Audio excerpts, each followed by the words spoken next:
পৰহি আম আদমি পাৰ্টিৰ মুৰব্বী অৰবিন্দ কেজৰিৱাল ডাঙৰীয়াক ইডিয়ে গ্ৰেপ্তাৰ কৰিছে আৰু সৌভাগ্যক্ৰমে আমি এইকেইদিনতে এটা বস্তু আমি দেখিছোঁ যে ইলেক্ট্ৰেল বণ্ডৰ কথাটো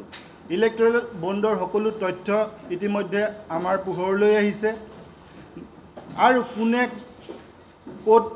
ধন বা পইচা দিছিলে সেই গোটেই কথাখিনি আমি সকলো দেখিছোঁ গতিকে যিজন অভিযুক্তৰ ভাষ্যৰ ভিত্তিত অৰবিন্দ কেজৰিৱাল ডাঙৰীয়াক ইডিয়ে গ্ৰেপ্তাৰ কৰিলে সেই মানুহজন তেওঁ হৈছে শৰৎ চন্দ্ৰ ৰেড্ডি এই শৰৎ চন্দ্ৰ ৰেড্ডি নামৰ মানুহজনৰ ভাষ্যৰ ভিত্তিতে ইডিয়ে অৰবিন্দ কেজৰিৱাল ডাঙৰীয়াক গ্ৰেপ্তাৰ কৰিছে আৰু সেই মানুহজনেই কিন্তু বিজেপিক বহুত টকা দিছে প্ৰায় 59.5 crore টকা দিছে আৰু সেইবোৰ তেওঁ গ্ৰেপ্তাৰ হোৱাৰ পাছত অৰ্থাৎ এই গোটেই সমগ্ৰ যি কেলেংকাৰী বুলি কৈ আছে আৰু কেলেংকাৰীটো কি কিন্তু বিজেপিৰ কোনো মানুহেই নকয় যে এই কেলেংকাৰীটোনো আচলতে কি মাত্ৰ কেলেংকাৰী বুলি কয়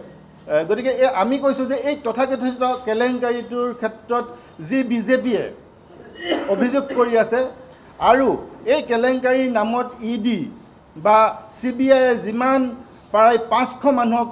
ঘৰত ৰেড কৰিছে আম আদমি পাৰ্টিৰ আৰু বিভিন্নজনক প্ৰায় 1000 মানুহক খুটপুচ কৰিছে কিন্তু তেওঁ ইডি আৰু CBIয়ে এটকাও কাৰোৰ পৰা জব্দ কৰিবলৈ সক্ষম হোৱা নাই তেনেহ'লে এই পইচাবোৰ এই যে কৈ আছে এই কেলেংকাৰী হৈছে টকা পইচাৰ লেনদেন হৈছে কিন্তু পইচাবোৰ পোৱা নাই কিয় পোৱা নাই গতিকে ইয়াৰ পৰা এই যে ইলেক্ট্ৰেল বণ্ডৰ আমি তথ্যবোৰ পাইছোঁ এই তথ্যৰ পৰা আমি গম পালোঁ যে এই যিটো কেলেংকাৰী হৈ আছে বুলি কৈছে সেই সমুদায় কেলেংকাৰীটোৰ যি পইচা পাতিৰ যদি লেনদেন হৈছিল সেই লেনদেনখিনি তাৰমানে সকলোখিনি বিজেপি দললৈ গুচি গৈছে গতিকে আমাৰ আম আদমি পাৰ্টিত এই ৰেড কৰি বা অন্যান্য গ্ৰেপ্তাৰ কৰি কোনো লাভ নাই যদি গ্ৰেপ্তাৰ কৰিবলগীয়া হৈছে বিজেপিৰ মুৰব্বী হিচাপে JP নাড্ডা ডাঙৰীয়াক গ্ৰেপ্তাৰ কৰক আৰু এই তদন্তৰ আওতালৈ বিজেপি দলটোক লৈ আনক কাৰণ বিজেপিয়ে পইচা পাইছে আৰু সেইটো কোনো ধৰণৰ কথা নহয় সেইটো কাৰো ভাষ্য নহয় এইটো এটা প্ৰমাণ ইতিমধ্যে আমি দেখিছোঁ সকলোৱে গতিকে আমাৰ দাবী হৈছে যে ইডিয়ে যি তদন্ত কৰি আছে সেই তদন্ত আওতালৈ বিজেপি দলক আনক আৰু JP নাড্ডা ডাঙৰীয়াক গ্ৰেপ্তাৰ কৰক ঘৰ অফিস গুদান আদি সলনি কৰা কথা ভাবিছে নেকি পিছে সলনি কৰিব হয় সকলো বস্তু এঠাইৰ পৰা আন ঠাইলৈ সহজে নিয়াটো জানো সম্ভৱ চিন্তা তাতেই নহয় জানো কেৱল ঘৰ অফিসে নহয় ডাঙৰ মেচিন বাইক ডাঙৰ গাড়ীকে ধৰি সকলো বস্তু পিছে এতিয়া আৰু চিন্তাৰ কোনো কাৰণ নাই আপোনাৰ এটা মাথো ফোন কলতে সমাধান হৈ পৰিব এনে সমস্যা আপোনাৰ কাষত আংকুশ কাৰ্গো পেকাৰ্ছ এণ্ড মুভাৰ্ছ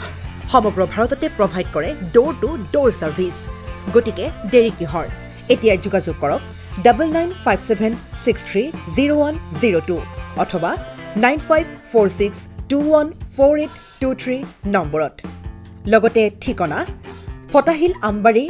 নিয়াৰ অনাথ আশ্ৰম আমবাৰী থানা গুৱাহাটী